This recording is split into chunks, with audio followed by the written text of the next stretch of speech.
Merci de suivre Mikouba Radio-Télévision. Vous suivez cette question magazine de la rédaction qui passe en revue les grandes questions politiques qui ont marqué la semaine en République démocratique du Congo et ailleurs. Au menu, aujourd'hui, nous avons 3 questions. Nous allons d'abord parler des débuts du ministre de la Justice en République démocratique du Congo et les gardes des Sceaux, Constant Mutamba Tungunga, qui a débuté fort, beaucoup de communiqués. Beaucoup d'ambition, peut-on lui accorder les crédits de mener à bien ses actions? Nous allons analyser avec les experts qui sont déjà en plateau.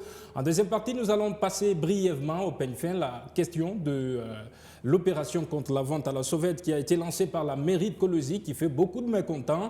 Nous allons analyser ça et les thèmes centraux en 3e position. Nous allons parler des sanctions de l'Occident, États-Unis et Union européenne contre Corneille Nangaa, l'AFC et des cadres du M23, dont Bertrand Bissimoa. J'ai parlé déjà des experts pour parler de ces 3 sujets sur ce plateau. D'abord, Patrick Moukeba qui fait pour son baptême de feu sa première fois dans cette émission. Merci Patrick d'être là. Vous êtes cadre de la Ligue de jeunes de l'UDPS. Merci d'être là. Je vous en prie. À côté de Patrick, nous avons également premier exercice dans le grand oral pour Jules Ntoka, doctorant en psychologie. Ici, au niveau de Kolosi, analyste politique indépendant. Merci, monsieur Jules, d'être là. Merci, monsieur. Monsieur Nicodème, qui est déjà habitué de cette émission, bien que depuis un moment, il nous a faussé compagnie. Monsieur Nicodème Kazadi, qui est là, analyste politique. Merci, monsieur Nicodème, de revenir dans les débats dans cette question.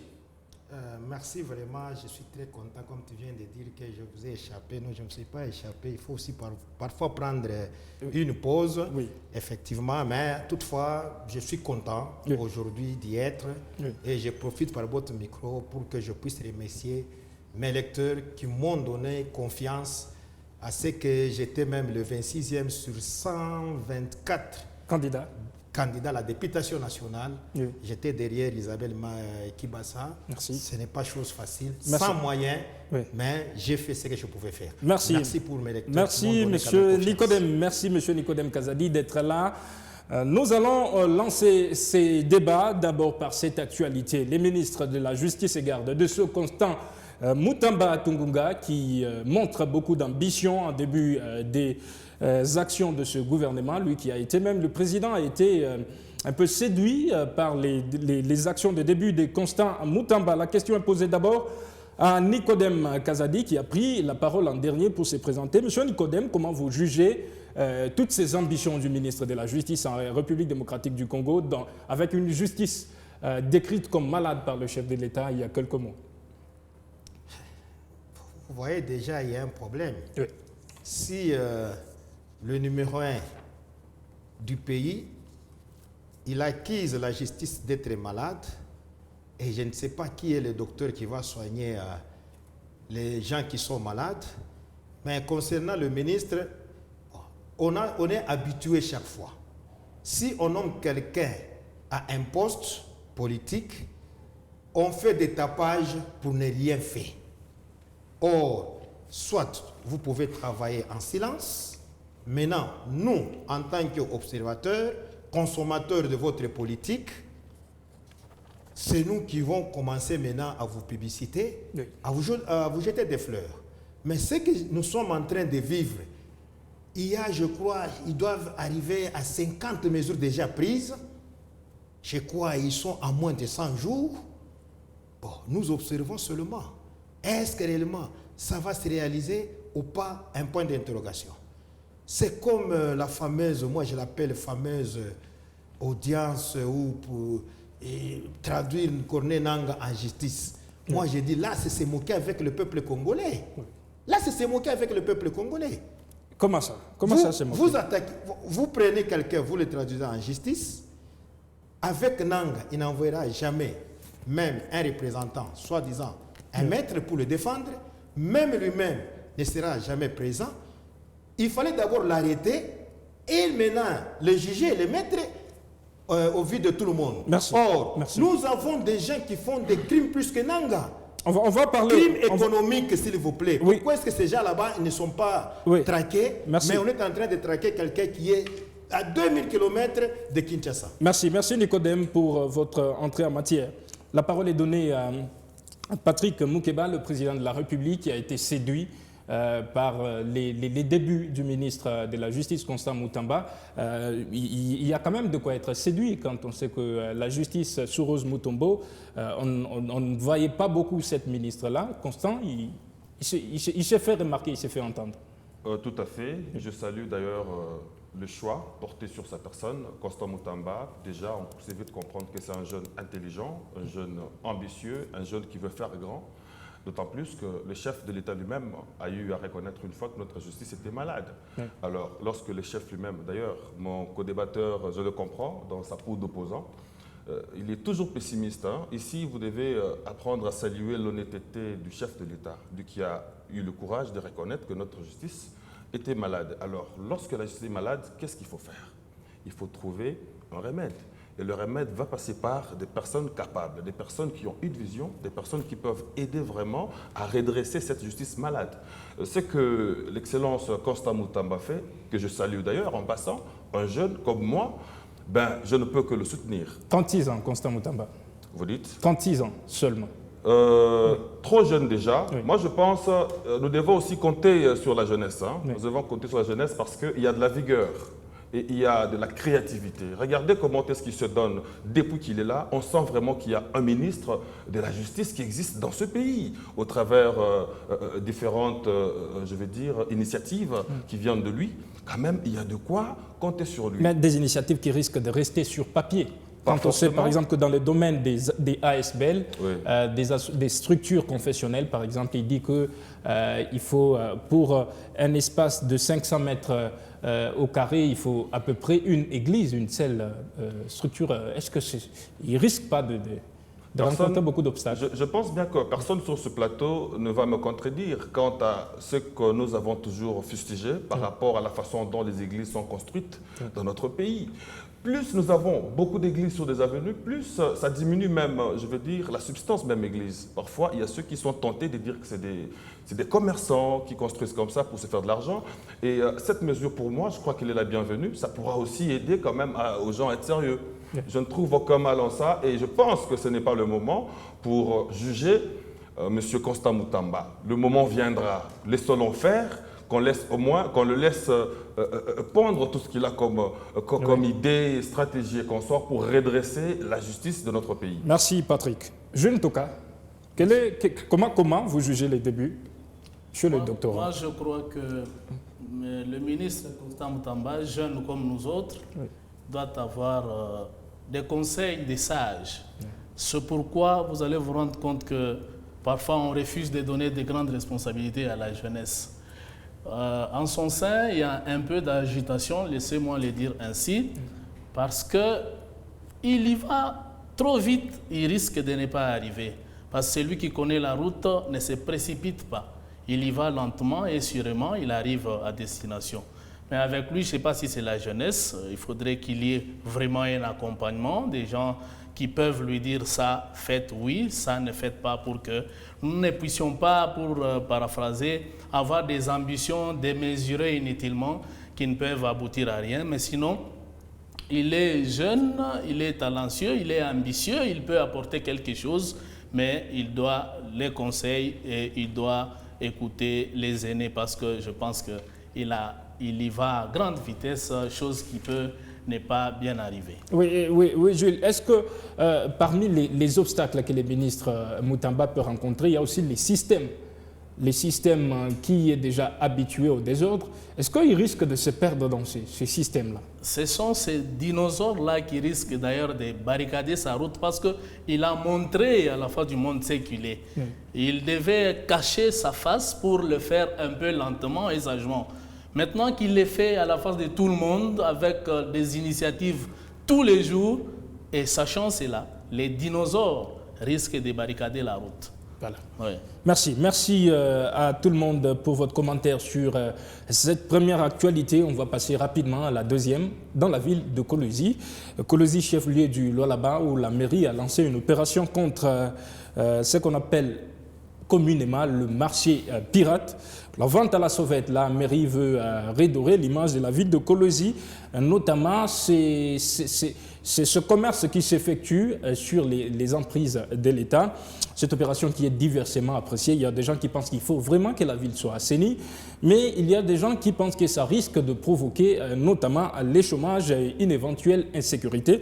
Messieurs les experts, comment vous commentez cette opération? D'abord, Nicodème Kazadi, l'opération lancée par la mairie de Kolosi, comment vous la voyez de vos yeux d'analyste politique? Oui, je prends d'abord une minute pour le premier point là-bas. Oui. C'est qu'on peut aussi demander, effectivement, nous tous, on était quand même contents de voir les jeunes dans le gouvernement parce qu'on a toujours dit qu'on laisse toujours les postes aux grandes personnes. Oui. Mais, comme mon collaborateur vient de dire, effectivement, il faut qu'il soit souple. Mais le problème qui se pose maintenant, est-ce que réellement, il sera à mesure de gérer le grand de la justice? Cela veut dire quoi, les grands? Oui. Le procureur et le président des cours de cassation, des cours de la cour de constitutionnelle, tout ça, Conseil d'État. Vous voyez, le Conseil d'État, c'est là où maintenant on verra que la justice fonctionne. Et comment est-ce que ça va descendre jusqu'au bas niveau pour que le bas peuple puisse accepter que leurs amis, leurs collègues, leurs jeunes travaillent sérieusement. Oui. Ok. Passons à la deuxième. Concernant maintenant pour la ville, moi je vous dis que je suis de la vie. Oui. Parce que je crois que j'avais même commenté dans les réseaux, j'avais condamné le maire de la ville. Comme je dis, à chaque fois si quelqu'un est là, il fait des publicités, il fait des déclarations pour ne pas réaliser. Oui. Or, il avait donné 2 mois. Oui. Il avait fait un arrêté disant qu'il ne veut pas des marchés pirates, il faut tout démolir et tout ça, sur les emprises de l'État, tous ceux qui vendent. J'avais dit, observons si ça va se faire. Si je me rappelle pas, ça doit être de l'année passée. Oui. Bon, comme il vient d'appliquer les mesures aujourd'hui, bon, moi, je salue ça. J'ai dit, bon, de l'autre côté, c'était la sagesse. Il a donné un peu du temps, mais ce temps-là, il fallait commencer un peu à motiver ça, commencer à bousculer les gens. Parce que les gens, ils ont vu que nous sommes restés comme d'habitude. Maintenant, c'est là où maintenant il y a des pleurs, il y a des cris qu'il a mal fait, parce que c'est comme ça que nous vivons, le pays ne nous donne pas du travail. Parce que si vous remarquez, à chaque fois, si on veut faire quelque chose, on dit on va lever les femmes, les enfants des carrières, non, on ne nous donne pas du travail, comment est-ce qu'on va manger? Et la période aussi, la rentrée scolaire. Là, il faut qu'on cesse ça. Là, moi, j'appuie ce qu'il a fait, parce que moi, je me suis toujours plaint de la saleté sur la ville, de la saleté dans les emprises de l'État. Il y a quand même des marchés que l'État congolais a construits. Tout le monde doit aller là-bas. Pourquoi faire des marchés par-ci, par-là, devant la parcelle? Tu fais devant un magasin encore. Nicodème Kazadi, on connaît la situation socio-économique des Congolais. Les gens essaient de se débrouiller. Parfois, ils n'ont pas de travail formel. Ils essaient de se débrouiller. Est-ce qu'il faut aller jusqu'à casser? Non, débrouiller comment? Oui. Débrouiller, j'ai dit, il y a des marchés qui sont conçus. Oui. Si tu te dis que tu es commerçant, va dans le marché. Va vendre là-bas. L'espace qu'on vous a donné. Soit, si le marché n'est pas construit, il y a des espaces qui restent. Parce que c'est maintenant aussi ce que nous disons avec notre cadastre qui nous a mis dans une mauvaise posture. Tout ce qu'on laissait comme espace vide, demain on peut peut-être faire quelque chose pour l'intérêt de toute une population. Vous trouvez là-bas, cadastre déjà amorcelé là-bas, il donne des parcelles. Maintenant, c'est ce aussi qui crée des problèmes. Oui. Vous voyez. Il y a des quartiers où il n'y a pas de terrain de football, il n'y a pas de marché. C'est ce que j'ai dit. C'est ça le mal aussi des ministères de l'infrastructure. Vraiment, là où je dis, c'est là où il y a un grand désordre. Or, si on laissait tous les espaces là-bas, on devrait aller construire des marchés. Merci. Vous voyez. Merci. Maintenant, comme ça n'existe pas, c'est ce que vous venez de dire que non, la vie est mauvaise. Mais non, écoutez, d'abord, le programme, le premier mandat de Félix Tshilombo, il avait dit qu'il va terminer le chômage. Je crois que le chômage a même augmenté. Vous ne pouvez pas condamner le bas peuple. Si on donnait de l'emploi aux gens, vous croyez que les gens feront des marchés pirates? Non, mais où est-ce que vous vous situez dans tout ça? Vous encouragez ceux qui se débrouillent ou vous découragez les... Non, mais qui se débrouillent, là où ils doivent être, dans le marché. Merci. Mais moi, j'encourage l'opération qui s'est faite par la mairie de Colosie. Vous encouragez ça. Jules? Oui. J'encourage les actions du maire, que je salue d'ailleurs en passant.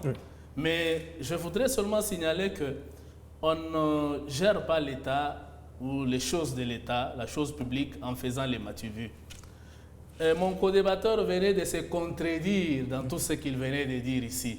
Il dit qu'il faudrait qu'il y ait les marchés. Mais parce qu'il n'y a pas de marché, on fait comment? Il y a des marchés qui existent. Moi, il fallait en ajouter. Est-ce que ce marché va contenir?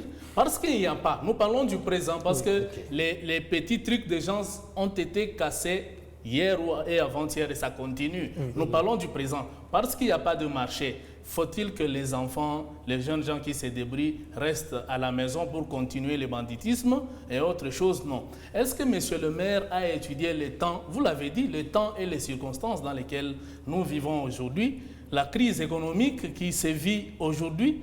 Tous, nous sommes sur cette ville.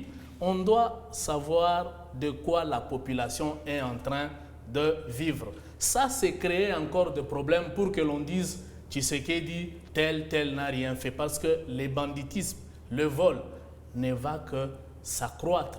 Parce que tous ces gens-là pour qui on a cassé ces trucs qui étaient pour eux les moyens de survie, vont faire quoi actuellement? Parce qu'il n'y a pas de marché. Alors il fallait attendre qu'on construise des marchés afin que l'on puisse casser. Parce qu'on ne peut pas casser avant de dire où est-ce que ces gens-là vont aller vendre. Parce que si tout le monde doit aller au marché, il n'y aura pas d'espace pour tout le monde. Comme il n'y a pas d'espace pour tout le monde, celui qui crée les espaces, c'est l'État. L'État, c'est qui? La mairie.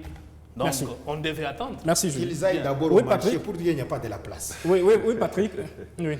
Voilà, j'ai suivi M. Nicodème qui a dit que le chef de l'État avait promis qu'il allait terminer avec le chômage. Je crois qu'il doit... Pas terminer, il va donner de l'emploi. Bien sûr, écoutez, c'est un processus. Ça va venir petit à petit. Au moins, je sais que cette question sera abordée avec beaucoup de considération.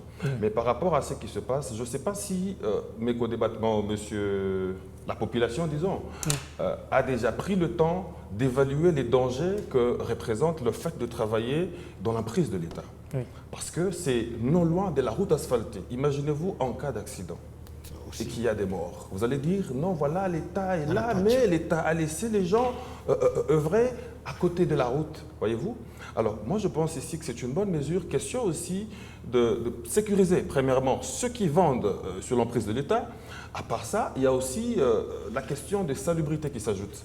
Allez-y voir, passer au centre-ville de Colosie à 20h. Allez-y voir à quoi ça ressemble. Vous verrez que c'est trop sale, il y a des déchets partout. Tous ces déchets sont dus au fait qu'il y a des gens qui y travaillent, voyez-vous. Alors, il y a des marchés. Il n'y a pas longtemps, j'ai vu au marché Mouillet, je crois, si je ne me trompe pas, le responsable du marché se plaindre du fait que les gens ne veulent pas venir. Les vendeurs ne veulent pas venir, aller au marché pour vendre. Voilà, les vendeurs ne veulent pas aller au marché pour exposer leurs marchandises. Là, c'est aussi un problème. Moi, je pense que l'État doit aussi sensibiliser les marchands à comprendre que voilà, il y a de l'espace pour tout le monde. Prenez le cas de la cité Manika. Il y a de ces espaces où vous ne trouverez absolument rien, mais les gens se contentent au moins d'étaler la marchandise à côté de la route. Oui. Mais M. Patrick, est-ce que pour au fait, donner une solution à ce problème-là, on doit sensibiliser aussi les clients que nous sommes? Chaque fois quand on rentre, en tout cas on peut parier que la plupart des Colossiens, quand vous rentrez chez vous le soir et vous êtes fatigué, vous avez tendance à acheter à côté de la route parce que vous n'avez pas le temps d'aller au marché. Est-ce que c'est ça, Jules? Oui, c'est ce que nous faisons. Oui. Je crois que si les gens achètent le long de route, c'est parce que les vendeurs n'ont pas exposé leurs marchandises au marché, voyez-vous. Imaginez si cette marchandise se trouvait rien qu'au marché, on allait être contraint d'aller au marché et acheter notre marchandise. Moi, je pense, c'est vrai, ça fait mal de voir la façon dont on les a attaqués, mais ils étaient quand même prévenus. Et je vois, monsieur le maire ne peut pas se réveiller d'un bon matin et ordonner, c'est pas à la police, voilà, partez, détruisez, sans le préalable de la voiture. Est-ce qu'il faut détruire ou il faut accompagner? Vous dites à un vendeur, voilà, détruis toi-même proprement ton échoppe, question de récupérer tous les matériaux qui ont été utilisés proprement, au lieu de casser et de briser. Ça reste à vérifier. Oui. Ça reste à vérifier parce que je n'ai pas vu là où on a cassé. Oui. Ça se raconte comme ça. Personnellement, je n'ai pas vu là où on a cassé. Au moins, je sais qu'on a demandé à ceux qui font la vente à la sauvette d'entrer au marché. Il y a des engins, c'est passé dans le journal de Mikouba, des engins. S'il dit qu'il n'a pas vu. Écoutez, je suis clair dans mes dires. Je vous ai dit que dans nos marchés, il y a des espaces. Voyez-vous? Merci. Et s'il y a quelques 2-3 échoppes qui ont été, comme vous le dites, détruits, ces gens ont été quand même avertis.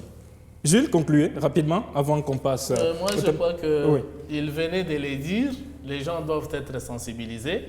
Nous, les acheteurs, nous devons être sensibilisés pour ne pas chercher des histoires au bord de la route, tout ça. Et c'est bien, mais casser, ce n'est pas bien tant qu'on n'a pas encore dit à cette population, à ces vendeurs, où est-ce qu'ils vont se réinstaller. Merci. Merci Jules, merci Nicodème et merci Patrick. Nous allons passer au thème central de cette émission qui concerne l'insécurité. Au moment où un procès est en cours à la cour militaire de Kinshasa, Gombe contre Louis Corneille Nangaa a été également sanctionné par l'Occident, par les États-Unis. Et l'Union européenne n'a pas été sanctionnée seule avec ses collaborateurs, mais aussi des cadres influents du M23, les mouvements du 23 mars, comme Bertrand Bissimois, qui est le patron politique de ce mouvement-là. Nous allons essayer d'analyser cette question. Est-ce que c'est une solution à la question de l'insécurité dans cette partie du territoire congolais? Quel est votre premier commentaire sur ce sujet, Nicodème Kazadi?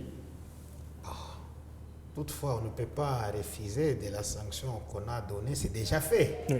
Parce que ça aussi, c'est le mal de nous, les Congolais. Souvent, si nous avons des moyens, automatiquement, nous négligeons nos banques, nous négligeons nos pays, nous achetons des villas, des maisons ailleurs, nous mettons notre argent à l'extérieur. Ça aussi, c'est une leçon parce que ce n'est pas la première fois, ça a toujours été, mais ça ne donne pas leçon aux Congolais.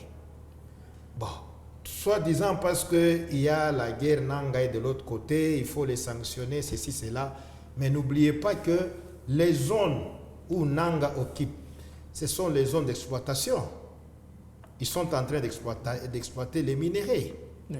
Et qui achète ces minéraux? Nangaa... Voilà une bonne question que vous soulevez. Oui. Nangaa n'exploite pas et ne traite pas ces minéraux là-bas. Et ces minéraux-là, ça doit sortir de la RDC pour aller à l'Occident. C'est-à-dire il y a les usines de transformation. Vous ne voyez pas que c'est se moquer de nous.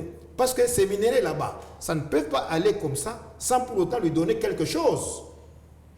Non, mais l'Occident se moque doublement et de lui-même. Nangaa qui leur vend et eux, ils bloquent son argent. Effectivement. Oui. Non, ils ne bloquent pas. Oui. Maintenant, si elles disent comme ça, que nous bloquons, lui va continuer à exploiter, mais il y a les autres qui cherchent. Même en cachette, ça va se faire et on va lui donner de l'argent. Et en contrepartie, il peut dire, amenez-moi autant d'armes, autant de munitions, et il continue la guerre. Est-ce que c'est une étape dans la recherche de la solution, dans la recherche de la paix dans l'Est de la RDC, sanctionner Nangaa, sanctionner quelques cadres du M23? Il y a des gens qui pensent qu'il fallait plutôt sanctionner des dirigeants rwandais. Tu as dit c'est une étape. Oui, est-ce que c'est une étape dans la recherche de la solution? Ce n'est pas une étape dans la recherche de la solution. La solution, nous allons la trouver nous-mêmes ici. Malgré le monsieur Félix Tshilombo, il refuse seulement d'écouter les autres. Et si on dit il faut qu'on se parle, pour eux, le dialogue là-bas, c'est pour se partager les postes. Mais si Nangaa est allé là-bas, il a été lésé. Merci. Ce n'est pas facile que si moi, est-ce que vous quand voyez... on est lésé, on prend des armes contre son pays. Non. On tue ses compatriotes. Le pays est mal géré. Oui. Le pays est mal géré. Si je vois que ce que moi je veux, ça ne vient pas. Ce que nous cherchons, ça ne vient pas. Les autres bloquent avec un groupe de gens, ils font ce qu'ils font. Il faut faire l'opposition. Il faut faire la politique comme vous l'avez fait. Il y a deux fois l'opposition. Oui. Il y a l'opposition civile et l'opposition militaire. Il y a aussi la révolution. Merci. C'est là où il faut savoir comment est-ce que la rébellion naît. Merci. Ça n'est parce qu'il y a mécontentement d'un groupe de gens. Merci. Rapidement, Patrick Moukeba, comment vous réagissez à ces sanctions de l'Occident à l'égard de Corneille Nangaa et des cas du M23? C'est bien bon de dire qu'ils ont sanctionné, mais aussi longtemps que ces soi-disant sanctions ne seront pas accompagnées des mesures contraignantes pouvant pousser finalement ceux qui poussent, en fait, ceux qui motivent ces rebelles à agir. Je pense que ça n'a... Ceux qui motivent, c'est qui? Quand vous parlez de ceux qui le motivent. Rwanda, bien sûr. Oui. C'est pourquoi je pense que c'est une vaste blague. Oui. Il y a des gens, je pense, la personne à condamner ici, c'est Paul Kagame. C'est Paul Kagame parce que la guerre, nous savons tous qu'elle est économique. Et le fait de sanctionner seulement Nangaa et couvrir ou protéger le Rwanda, pour moi, je ne suis pas du tout partant de cette histoire des sanctions. Certes, ce n'est pas pour la première fois qu'on nous parle des sanctions dans ce pays. Ça a toujours été le cas. On a sanctionné, ils ont sanctionné, mais la guerre ne prend pas fin. Là, je rejoins mon co-débatteur Nicodème qui a dit que la guerre, c'est à nous-mêmes de prendre une responsabilité et bouter l'ennemi dehors. Je profite d'ailleurs de l'occasion pour saluer les efforts du chef de l'État, lui qui reste déterminé finalement à mettre fin à cette guerre qui se vit à l'Est. Merci. Oui, Jules. Merci beaucoup. Je crois que c'est de la poudre aux yeux parce que c'est Nangaa que l'on est en train de sanctionner, qui a déjà ses armes, qui a déjà ses hommes, vont continuer à endeuiller cette République. La chose à faire serait de donner, faciliter à la RDC de se doter les moyens de défense, de s'acheter les armes facilement, de faciliter à la RDC de prendre contact avec tout vendeur d'armes, légalement bien sûr, pour en avoir et puis mettre hors d'état de nuire Nangaa et sa bande. Dire que nous avons sanctionné Nangaa et on laisse les Rwandais vivre tranquillement et on laisse Kagame s'approvisionner en armes tranquillement, lui qui approvisionne à son tour les M23 et Nangaa, je crois que c'est de la vaste blague comme mon co-débatteur venait de le dire. Les sanctions, oui, mais on devait sanctionner Kagame, on devait mettre le Rwanda en embargo d'achat d'armes bien sûr, pour faciliter à la RDC de s'en approvisionner en abondance afin d'anéantir Nangaa et son collaborateur Kagame. Gilles, on peut quand même se poser des questions. Quand on regarde Corneille Nangaa, il est passé de la CENI à être un chef d'un groupe rebelle. Où est-ce qu'il a eu la formation? Quand est-ce qu'il a recruté des gens? Est-ce qu'il a des moyens pour s'approvisionner en armes? Décidément, il y a des gens derrière Corneille Nangaa. Nous parlons le même langage, nous disons le Rwanda. Oui. S'il y en a d'autres Congolais, peut-être ils seront dénichés, mais à ce jour, nous disons c'est le Rwanda et aussi l'Ouganda qui approvisionne les M23. Monsieur Nangaa n'a pas droit de dire quoi que ce soit. S'il dit aujourd'hui que Tshisekedi est mauvais, il le regrette toujours, mais il n'a jamais dit que Tshisekedi avait échoué en 2018. Il dit toujours, c'est moi qui lui ai donné le pouvoir. Quand on lui pose la question de savoir est-ce qui était réellement élu, il n'a jamais dit. Et comme il ne l'a jamais dit, il ne pouvait pas prendre les armes pour tuer les compatriotes congolais. Voilà. Nicodème Kazadi, dans ce dossier de l'insécurité dans l'Est de la RDC, il y a eu, ce dossier s'est développé cette semaine avec l'abbé Baala qui a été même interpellé parce qu'il y avait un prétendu dialogue qui avait été lancé par la RDC qui a finalement accepté le dialogue avec le M23. On a vu l'abbé Baala aller en Ouganda pour ce dialogue. Il y a des communiqués qui ont circulé. Le ministre de la Communication a parlé de ces sujets.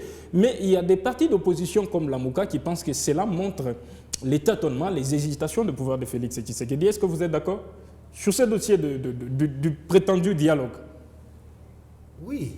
D'abord, en commençant par l'abbé qui a été suspendu, interpellé, suspendu. Il avait un ordre de mission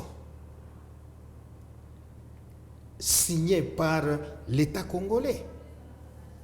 Mais lui, il est allé à la négociation. Mais en rentrant, il se retrouve dans un étau. Bon, vous ne voyez pas qu'il y a un sérieux problème. Non, il avait été envoyé par l'État, selon vous, parce qu'il a cet ordre de mission. L'ordre de mission est signé d'abord l'entête de la République démocratique du Congo, non? Ministère des Affaires étrangères. Défense, ok. Oui. Vous voyez. Bon, c'est l'État congolais qui l'a envoyé. Mais pourquoi est-ce qu'il y a eu ça? Cela veut dire qu'il y a fuite, ou bien, si nous de l'opposition nous disons que ce sont des mascarades. Parce que Félix Tshilombo, il dit, moi je ne peux pas négocier avec le M23 et Nanga. Et de l'autre côté, la nuit, tu fais des démarches pour qu'il y ait des pourparlers en cache-cache. Là, non. Moi, je peux vous dire, moi je suis ancien. Nous avons eu la guerre de 80 jours. Moi, j'ai vécu la guerre de 6 jours ici à Kolwezi. J'étais en 6e primaire. Mais vous n'entendrez jamais Mobutu accuser l'Angola ni le président de Santos là d'Angola. Il s'est battu, il se défendait. Le gendarme Katangé était en Angola, s'est ravitaillé à partir de l'Angola. Il faisait des formations en Angola. Mais pourquoi même si tout le monde, depuis qu'ils ont commencé à crier Rwanda, Kagame, mais on continue à vous récupérer des territoires. Oui. On continue à tuer vos concitoyens. Non. Qu'est-ce que le Congo a fait? Et comme mon collaborateur il a dit que non, nous, je vous dis ceci, nous sommes en politique. On n'a jamais donné l'embargo de l'achat d'armes à la RDC. Là, c'est faux. Je vous dis. Non, mais c'est établi. C'est établi. Non. Comment vous dites ça? Entrez en détail, on vous dira qu'on n'a jamais donné l'embargo à la RDC. Et on va lui donner l'embargo comment? Parce que c'est un État souverain. D'abord, là, c'est un. Mais on autorise aux rebelles d'acheter les armes, mais à l'État qui est attaqué, on le refuse. Moi, j'ai dit non. Et puis, acheter où? Si nous sommes allés, si on était honnêtes, nous avons fait plus de voyages. Si nous avons traité avec la Russie aussi devrait nous interdire. Merci. Non, merci. ils devraient nous donner les armes, non? Réaction, Patrick Moukeba. Merci beaucoup. J'ai suivi religieusement M. Nicodème qui veut s'afficher opposant même lorsqu'il ne le faut pas. Monsieur Nicodème, vous devez retenir une chose. Lorsqu'on vous envoie pour une mission, vous devez rester dans la logique de la mission. Oui. Monsieur l'abbé Baala, selon les informations de ma possession, il avait été envoyé en Ouganda par rapport au programme, ça m'échappe un peu, PDDR, quelque chose comme ça. Oui. C'était pour aller entrer bien sûr en contact avec les anciens de, je crois, LRA. LRA, c'était pas, la rébellion du LRA. Oui, on n'a pas missionné M. Baala pour aller prendre l'arme avec les rebelles de M23. Alors si, à son retour, il a été arrêté ou suspendu... Il faut faire confiance aux services de sécurité qui ont peut-être eu des informations qu'il s'est détourné de sa mission. Il s'est détourné de sa mission, oui. Exactement, selon les informations à notre possession. Il se serait détourné de sa mission tout en allant prendre langue avec ceux qui nous agressent. Alors, un monsieur comme ça, il n'est pas digne de confiance. Voilà. Gilles?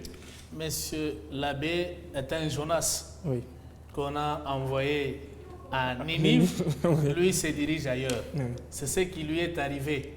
Effectivement, il n'avait pas été question de l'envoyer négocier avec les M23. S'il en était question, il y a des personnalités attitrées qui pouvaient bien aller le faire, par exemple le ministère ou madame la ministre des Affaires étrangères, oui, qui pouvaient bien aller négocier et qui parlent plusieurs langues que M. l'abbé, l'aventurier là, qui est allé pour parler à son nom, chercher peut-être à lui donner un colis d'or et puis il va parler au nom de la RDC. C'est pourquoi ce qui lui est arrivé, il fallait que cela arrive pour qu'il cesse d'être Jonas, bien sûr. Voilà, mais il y a cette autre actualité, le procès qui a été lancé oui, à la cour militaire de Kinshasa-Gombe. Déjà, Nicodème Kazadi essayait oui, de jeter l'eau avec le bébé avec l'eau du bain. Oui. Comment vous analysez cette actualité, le procès contre Nanga? C'est là que j'étais oui, en train de parler de mon frère Moutamba, oui, qu'il y allait un peu vite, parce que Nanga n'était pas d'abord présent, et ce procès-là, on va chercher à incriminer les innocents pour rien, parce que Nanga lui-même n'a jamais dit qu'il était envoyé par X ou Y, mais sachez qu'avant la fin de ce procès, il y aura des individus qui seront cités, mais qui n'ont rien à voir avec ce que l'aventurier de Nanga est en train de commettre comme bêtise à l'est de notre pays. Je crois qu'il fallait bien attendre et voir à quel moment ce procès pouvait avoir lieu. Nicodème. Moutamba, il va un peu vite. Oui, Nicodème. Oui, c'est comme je disais là avant. Moi, je vois mal d'interpeller M. Nanga. Bon, moi, je ne le souhaite pas. Oui. Si Nanga arrivait à Kinshasa, avec ses troupes, vous avez prévu les conséquences? Non. Si vous êtes fort en tant qu'État, Nanga, c'est un individu. Est-ce que les services de sécurité, des renseignements qui existent au Congo, n'arrivent pas à neutraliser Nanga? La personne de Nanga, moi je ne vois pas ses troupes. La personne de Nanga, parce qu'il se déplace, il n'est pas fixe. Est-ce qu'on n'arrive pas vraiment à le maîtriser et à l'amener comme ça devant tout le monde? On dit le monsieur complice avec les tueries de l'Est. C'est là que j'ai dit Moutamba est allé plus vite. Il fallait attendre que Nanga soit arrêté et amené vif. Vous voyez, c'est ce que moi j'ai dit vraiment. Ce qu'il est en train de faire, M. Moutamba, moi je regrette. Moi je suis malade. On me soigne ici. Pour me faire sortir, c'est tout un problème. Il y a des gens qui coupent en prison qui sont malades. Mais un monsieur, vous connaissez qu'il a détourné des millions. Lui devient plus important, un voleur, un détourneur, que moi, un citoyen honnête, mais vous l'autorisez qu'il parte pour aller se faire soigner, il va rentrer ou pas, vous ne savez pas, vous ne savez pas, et vous trouvez ça normal. Or, ce sont des crimes aussi. Parce qu'en détournant cet argent là-bas, on dit que c'était pour le forêt, c'est pour la santé de l'eau. Vous parlez de quoi? Non, écoutez, non, la procédure. Vous avez ouvert une autre parenthèse. Non, j'ai fait ceci. Oui. Parce qu'on l'a accusé qu'il a fait, comment dirais-je, il est en train de tuer les gens. Et on doit être On l'a accusé ou c'est cela? Écoutez, oui. Il n'y a jamais eu de guerre sans mort des gens. On nous tue dans des manifestations. On arrête qui? On nous tue. Nous, c'est notre droit de manifester, mais on nous tue. Maintenant, vous voyez, vous prenez, c'est seulement ceux qui meurent à l'Est, qui sont très importants. Apparemment, vous êtes l'avocat de Nanga. Non, je ne suis pas l'avocat de Nanga. C'est la réalité. Les gens doivent connaître la réalité, c'est comment. Merci. On ne peut pas défendre les choses pour les défendre. Attendez. Qu'est-ce que vous défendez? Qu'est-ce que vous défendez? Je ne suis pas celui qui pose des questions. Non, moi j'ai dit ceci. Oui. Qu'on arrête d'abord Nanga, qu'on suspend les audiences, qu'on arrête d'abord Nanga et qu'on les traduit en justice. Okay. Et je suis de mettre d'accord avec vous, comme vous avez dit que le problème qui est là, il faut qu'on nous amène Nanga. Vous voyez, Nanga, il ne tue pas les gens comme ça. Nanga n'autorise pas ces gens. Non, mais c'est là que vous voilà. n'êtes pas d'accord avec ce qu'il dit. Oui, votre réaction par rapport à ce qui a été dit. Merci bien, monsieur Léopold. Il s'agit ici d'un procès contre Nanga et ses collaborateurs. Et parmi ceux que nous avons vus devant la justice, c'est bien sûr ses collaborateurs. Laissons la justice faire son travail et nous allons apprécier les résultats. Ce n'est que les débuts du procès.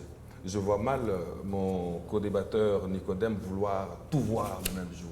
Écoutez, j'ai bien dit qu'il s'agit d'un procès contre Nanga et collaborateurs. Comme ces collaborateurs sont là, je crois que au travers de tout ce qu'il y aura comme questionnement et autres, la justice sera suffisamment éclairée sur des points que nous ignorons jusqu'à présent. Non, mais il y a cette crainte sur ces plateaux de voir des gens être cités et condamnés alors qu'ils ne sont pas véritablement pas concernés par les actions des Nanga. Cette crainte a été mise notamment par Jules. Non. C'est selon lui, bien sûr. Oui, c'est selon lui. Je vous ai dit que la justice sera suffisamment éclairée et le jugement qui sera rendu sera bien sûr proportionnel aux chefs d'accusation qui sont portés contre ces personnes. Ici, je ne suis pas pessimiste comme mon co-débatteur. Moi, je donne cette chance à notre justice. Je sais très bien qu'à l'issue de ce procès, nous aurons au moins quelque chose de sérieux que nous pouvions retenir. Mais par rapport à Nanga, comme il dit qu'il veut voir Nanga à Kinshasa, et puis Nanga est en train de gagner des territoires et tout, mais c'est faux et archi faux. Nanga, c'est un simple aventurier, comme M. Gilles venait de le dire. Si Nanga était fort avec tous ceux qui le soutiennent, mais ils seraient déjà partis trop loin. Mais pourquoi ils sont restés dans des petits... Ils préfèrent bien rester dans des petits villages, ils n'avancent pas. Pourquoi? C'est parce qu'en face, il y a une armée, en face, il y a nos Wazalendo et notre armée qui sont déterminés à barrer la route à ces aventuriers de Nanga. Souvenez-vous, d'ailleurs, ça c'est... Je vous rappelle de l'histoire. Dans le passé, pour que l'AFDEL gagne Kinshasa, gagne la République, ça leur avait pris pratiquement... Ça avait pris à l'AFDEL pratiquement 7 mois. Souvenez-vous, pour que le RCD gagne le Kivu, c'était une affaire de quelques jours seulement. Avec le M23 en 2012, même, c'était une affaire de 5 jours pour gagner le Kivu. Mais posez-vous la question, pourquoi Nanga et ses amis aventuriers, jusqu'à présent, ils sont restés focus, ils sont restés dans un petit coin, ils ont du mal à avancer. C'est-à-dire, ils ne représentent rien pour nous. Et rassurez-vous, au finish, la RDC va gagner. Voilà. Jules, en tout cas, dans ce dossier de sanctions, il y a, par exemple, des cadres de Wazalendo qui ont été sanctionnés également par l'Union européenne. On sait que le Wazalendo appuie l'État congolais. Comment vous trouvez, est-ce que l'Union européenne a tendance à équilibrer un peu ces sanctions dans ce dossier de l'Est de la RDC? On sait que l'Union européenne appuie financièrement le Rwanda en ce qui concerne la sécurité. L'Union européenne qui sanctionne l'AFC, l'M23, Wazalendo, cette tendance à l'équilibrisme dans les sanctions? L'Union européenne et les autres, l'Amérique, tout ça, ce sont des distracteurs qui veulent tout simplement distraire la vigilance du chef de l'État, la vigilance de FARDC, la vigilance du peuple congolais. Parce que l'Union européenne et les États-Unis, comme je le disais, qui devaient normalement nous aider, aident effectivement le Rwanda et le M23. Dire que, d'abord, il ne faut même pas parler de sanctions. C'est faux, il n'y a pas eu sanctions. Parce que ces sanctions-là pouvaient signifier sanctions si nous étions appuyés pas par des rapports comme nous l'avons eu, par des rapports, par des sanctions. Non, ça pouvait être appuyé en matériel de guerre, les armes, les moyens, les hommes, comme ils l'ont fait avec l'Ukraine. Dire que le Rwanda, plutôt le M23 est sanctionné, Nanga est sanctionné, non. C'est pourquoi vous verrez, ça témoigne encore de l'erreur ou la fausseté de cette fameuse sanction-là de l'Union européenne. Oui. Quand on sanctionne l'aide de la FARDC, l'aide de l'armée congolaise, c'est les Wazalendo. Pourquoi on les sanctionne? Parce qu'on voudrait que la FARDC reste seule et puis fragilisée par exemple, manque d'armes, manque de moyens, tout ça, on veut que les Wazalendo qui avaient porté l'étendard du pays en nous venant en aide, oui. Mais elles veulent, c'est comme vous, monsieur Patrick est très fort, il est musclé, il est en train de vous taper, moi je viens vous aider, l'autre vient me retenir par la veste, il veut vous soutenir ou bien il voudrait que M. Patrick vous tue avec des coups féroces. Merci pour cette métaphore. Voilà. Quand on sanctionne aussi les Wazalendo, Nicodème Kazabi, comment vous analysez cette autre approche de ces sujets-là? Parce que moi je sais que les Wazalendo fonctionnent avec l'État congolais. Oui. Et les Wazalendo disent qu'ils sont ravitaillés par l'État congolais. Mais comment il est là, comme il a dit, il est à l'appui de l'État congolais. Mais vous les sanctionnez pourquoi? Parce que vous voulez sanctionner ceux qui attaquent l'État congolais. Voilà. Et celui qui défend, qui vient en appui, vous les sanctionnez. Et ça s'appelle sanction. Vous ne voyez pas que ce n'est pas sérieux. Oui. Ce que moi je vous dis, je rentre encore. Oui. Nous avons vu des Marocains ici, les Belges, le Français, à la guerre des 6 jours en 78. Dites-moi, quel pays qui a aidé la RDC? Parce que ce n'est pas Nanga qui vient de commencer aujourd'hui, c'est l'M23 qui a commencé sa guerre. Depuis M23 est là. Dites-moi quel pays européen ou américain qui a envoyé ses troupes ici en RDC. Parce que moi j'avais vu les Belges, les Français combattre à côté de nos phases. Le pays n'est pas aimé parce que le pays est mal géré. Le pays, il y a un groupe de gens qui... Alors, tout le monde dit, laissez-le. Parce que parfois, il faut aussi être à l'écoute des autres. Ce n'est pas dit que non, parce qu'ils sont là pour dominer. Non, ils ne peuvent pas vous dominer. Mais s'ils nous demandent de nous laisser, ils ne peuvent pas faire semblant de sanctionner les autres. Ils ne peuvent pas non plus sanctionner les Wazalendo qui nous aident. Ils ne peuvent pas faire ça. Or, même de eux-mêmes, même si le président de la République du Congo n'a pas demandé de l'aide, parce que moi je sais que du côté ukrainien, le président n'a pas demandé de l'aide. Mais on a vu des militaires. Il a demandé à d'autres pays, mais les autres groupes qu'on a envoyés là-bas, c'est par la, comment dirais-je, le regroupement là nous appelons. Vous voulez que le président écrive une lettre demandant. Je donne l'exemple. Mais ils ont envoyé directement leurs troupes aller de combattre. Voilà. C'est ça que je dis, pourquoi en RDC ils n'ont pas fait ça? Parce que moi je sais que là-bas ils n'ont pas demandé. Moi j'ai dit que j'avais vu le militaire français, le militaire belge. Il y a plusieurs années ici au Congo. Oui, pour ne pas citer les Sénégalais, les Marocains qui sont africains. Ils sont venus ici pour aider le Zaïre. Mais pourquoi aujourd'hui, même à cette époque, on n'a pas tué beaucoup de gens comme on le fait à l'Est? Mais aujourd'hui, ils font seulement des discours parce qu'ils ont maintenant la nouvelle technologie des guerres. Ils devraient nous amener ici pour aider et sauver les âmes de nos confrères de l'Est. Voilà. Patrick, il y a un commandant de l'armée rwandaise, RDF, qui a été sanctionné, le commandant des forces spéciales de l'armée rwandaise, qui a été également sanctionné par l'Union européenne.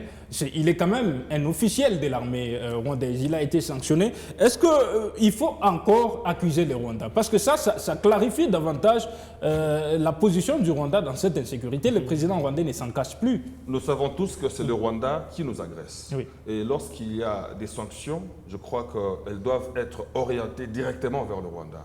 C'est pourquoi je vous ai dit d'entrée de jeu qu'aussi longtemps qu'il n'y aura pas des mesures contraignantes derrière ces sanctions qui du reste sont verbales, moi je pense qu'il n'y a rien à espérer de ces sanctions. Je vous donne un petit exemple.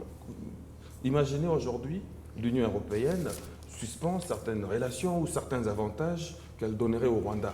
Cela peut nous pousser à croire qu'il y a quelque chose. Mais lorsque ça reste sanctions et que derrière il n'y a rien, je crois que c'est une façon de nous distraire. Ce que moi je demanderais à nos forces armées, c'est de rester très prudents, très vigilants, continuer à travailler sur terrain, récupérer les localités qui sont bien sûr sous contrôle de l'ennemi. C'est ça l'essentiel. Tout ce qui se passe au niveau de l'Union européenne, ainsi que partout là-bas à l'Occident, je crois que c'est une vaste blague, comme je l'ai dit d'entrée de jeu. Parce que lorsque l'Ukraine était attaquée, nous avons vu comment l'Union européenne, nous avons vu comment toutes les puissances étaient mobilisées pour pouvoir venir en aide à l'Ukraine, en envoyant des éléments, en suspendant, en attaquant même la Russie au travers certaines mesures qui étaient prises, notamment mesures économiques, tout ça par exemple. Mais lorsqu'il s'agit du Rwanda, voilà, on nous cite des individus qui en réalité ne représentent absolument rien. Moi je pense le mieux à faire serait d'accompagner ces soi-disant sanctions, bien sûr, par des mesures contraignantes pouvant pousser le Rwanda à terminer cette guerre, en fait, à arrêter ou à évacuer ces hommes qui se trouvent sur le sol congolais. Voilà. En guise de conclusion, nous sommes en train de chuter. Nicodème Kazadi, vous avez dit qu'il faut que nous, les Congolais, nous puissions nous prendre nous-mêmes en charge parce que ce que les autres nous proposent, ce n'est pas vrai. Oui, parce qu'il faut écouter tout le monde. Oui. Et chose encore bizarre, le régime actuel, c'est un régime qui est sorti de l'opposition. Mais regardez le comportement avec le membre de l'opposition d'antan et comment ils sont traités aujourd'hui. C'est ce que nous disons. C'est ce qui frise un peu les gens. Or, si chez nous on dit un chef coutumier, un chef du village, il est écoutant parce que on t'insulte chaque jour. On m'insulte. Non. Pourquoi est-ce qu'on m'a insulté? Tu vas chercher et tu vas réparer. Il faut un dialogue avec l'opposition. Non, écoutez, à chaque fois, on lui propose, on lui demande, s'il faut un dialogue, ça fait quoi? Ce n'est pas la première fois. Le chef de l'État n'aime pas les dialogues. D'où il vient. Ok. Oui, justement. Bon, si vous dites qu'il n'y aura pas, lui ne veut pas de dialogue. Bon, comment est-ce qu'il y aura entente? Comment est-ce que tu sauras que tel avec qui j'ai marché ensemble, aujourd'hui, il n'est pas avec moi, il est mécontent, ou bien il va donner quel appui ou apport pour terminer la guerre de là. De reste, il faut qu'il y ait quelque part. Les gens aussi refusent. Le chef avait tendu sa main à tout le monde. Écoutez, il y a des centaines de conseils autour du chef de l'État. Non, vous dites, là, ce sont ces travailleurs, ils travaillent avec. Moi, j'ai dit, nous étions avec lui dans l'opposition, nous avons combattu. Vous voyez. Maintenant, avec ces gens-là, ils devraient marcher ensemble. Pourquoi est-ce qu'il n'appelle pas il avait tendu la main à tout le monde. Le premier discours du président. C'était du mascarade. Ah non. Moi, je vous dis, c'était du mascarade. Connaissant Félix Tshisekedi. Moi, je suis politique, c'était du mascarade. Pas du tout. Comme il a l'habitude de promettre, il ne réalise pas. Ça aussi, cette demande, c'était une des promesses. Non, mais une main déjà tendue. Voilà, en guise de conclusion, Jules Ntoka, il faut travailler sur tous les fronts. Où il faut se concentrer uniquement sur nos propres efforts en tant que Congolais. On sait que ces sanctions, même s'il faut en minimiser l'impact, mais elles sont quand même des sanctions. Elles sont des sanctions du moment où les vrais désordonnés seront sanctionnés. Les vrais désordonnés, c'est Kagame, le Rwanda et l'Ouganda. Ce sont là les vrais désordonnés qui doivent être sanctionnés par tout le monde, par tout le monde et par tous les pays du monde. Comme on en fait avec la Russie. Voilà. Et il faut sanctionner Kagame et sa bande, et son pays et son armée. Dire que le chef de l'État, tout ça, bon, il disait qu'il était un opposant, il ne peut que dire ce qu'il peut. Mais moi, je pense qu'il ne faut pas compter sur les autres, parce que les autres nous ont déçus. Il faut faire comme Laurent Désiré l'avait dit autrefois, qu'il fallait que tout le monde se mobilise, que tout le peuple congolais se mobilise. S'il faut tailler les armes, même traditionnelles, que chacun ait son arme pour battre le Rwanda, battre les M23, parce que les M23 représentent le Rwanda au pays. Il ne faut même pas penser qu'un jour l'Union européenne, les autres, vont nous aider à terminer cette guerre. Nanga, c'est un aventurier qu'il faut chercher. Si nous sommes réellement forts, l'attraper. Lui dit qu'il y a deux façons de faire l'opposition. Il y a l'opposition armée. Ce n'est pas de cette façon-là. Donc, eux aussi vont un jour, qui est notre grand frère ici que nous connaissons, de Kolwezi, nous le verrons un jour dans les fins fonds des Diloulou là-bas en brousse avec son arme. Mais là, il n'est pas d'accord. Parce qu'il soutient. On vous verra à Diloulou. C'est la réalité qui existe, que nous vivons. Moi, j'ai dit comme ça. Mais moi, je ne peux pas prendre l'arme pour faire ça. Ce n'est pas parce qu'on vous a privé à manger que vous allez tuer votre père. Vous n'allez pas tuer votre papa parce qu'il vous a puni. Vous êtes mal comporté, vous allez prendre les armes ou une lance-pierre, vous venez crever les yeux de vos frères et sœurs. La façon de raisonner, ça se diffère. Oui, mais lui, il a raisonné de cette façon-là. Mais il faut le décourager. Nous, on doit le décourager. Oui, nous devons le décourager, de l'attraper, le mettre. Parce que derrière lui aussi, il a quand même un monde. Oui, il ne faut pas le soutenir. Ça, c'est un soutien moral que vous faites à l'égard de monsieur. Moi, je regrette comment est-ce que nos frères meurent là-bas. Oui, il est en train de conclure. Oui, je suis en train de terminer en disant que nous devons compter sur nous-mêmes, comme le chef de l'État a toujours dit, que nous puissions nous concerter. S'il faut dialoguer ici entre nous, Congolais, pas les rebelles comme Nanga et les autres, Katumbi, les autres, son chef, son ancien chef de les idées, s'il faut que l'on parle ensemble, ça oui. Mais négocier avec le Rwanda et les autres aventuriers, non. Ah non. Voilà. Vous avez la conclusion en 1 minute. Le dialogue, est-ce qu'il faut le faire dans le format qu'il propose ou il faut essayer d'écouter aussi les M23, écouter les Corneille Nangaa qui ne sont pas contents de la façon dont les histoires se passent? Je crois qu'il existe quand même une feuille de route de Luanda qui reste jusqu'à présent l'unique voie qui avait été tracée bien sûr pour dialoguer et résoudre cette affaire, régler cette affaire. Alors si les rebelles, ces aventuriers des M23 et autres ne veulent pas se soumettre à cette feuille de route, moi je pense cette fois-là, je vais inviter tous les Congolais à s'unir autour du chef de l'État. Merci Patrick. Afin de bouter bien sûr l'ennemi dehors. Merci Patrick Moukeba, vous êtes cadre de la Ligue de jeunes de l'UDPS. Merci À Nicodème Kazadi, analyste politique ancien de l'ECD aujourd'hui, qui fait sa politique autrement. Merci également à Jules Ntoka, doctorant en psychologie, analyste politique, chers auditeurs et téléspectateurs. Merci de rester avec nous.